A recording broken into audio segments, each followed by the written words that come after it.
Good afternoon. A shortage of homes available to rent has pushed rent inflation up to a two-year high. According to a new report from the property website Daft.ie, the average monthly rent now stands at €1,524 a month, and that's a hike of more than 10% since the end of 2020 and nearly double what it was 10 years ago. Well, a government plan to tackle the rising cost of living is expected to be announced by the end of the week. It won't come as a surprise to most, but the cost of renting is continuing to rise, increasing across the country at an annual rate of just over 10% in the last 3 months of 2021.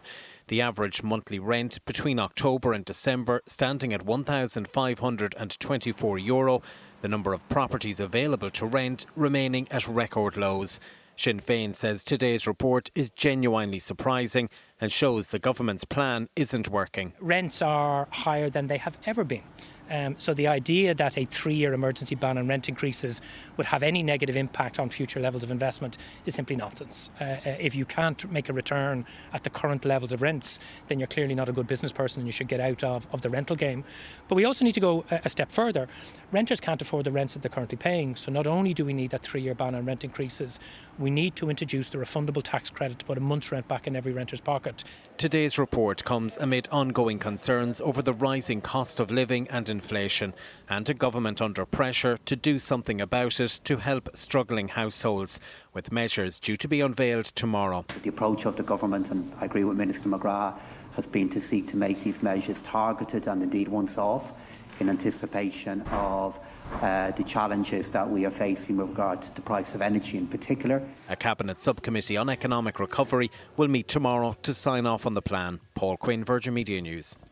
Well, for more on the latest rental report from Daft.ie, let's go to our economics correspondent now, Paul Coggan. Paul, the Taoiseach and the Minister for Finance, they've been speaking about these latest figures in the last hour. What did they have to say?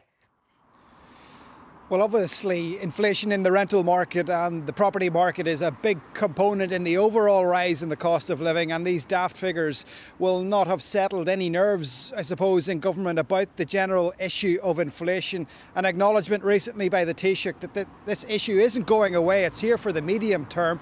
There had been a hope and an expectation in government circles before Christmas that this would be a very temporary phenomenon, that they would start to see some sort of impact on rents and house prices and so on due to the support, I suppose, the uptick in house building and so on towards the back end of last year, but it's not happening. They're not seeing it come through in the figures yet, so they have to sit down tomorrow and agree on this package of measures, something that will have a universal element according to the Taoiseach. This is what he had to say, and Paschal Donoghue, about the nature of that package that they're planning to put together.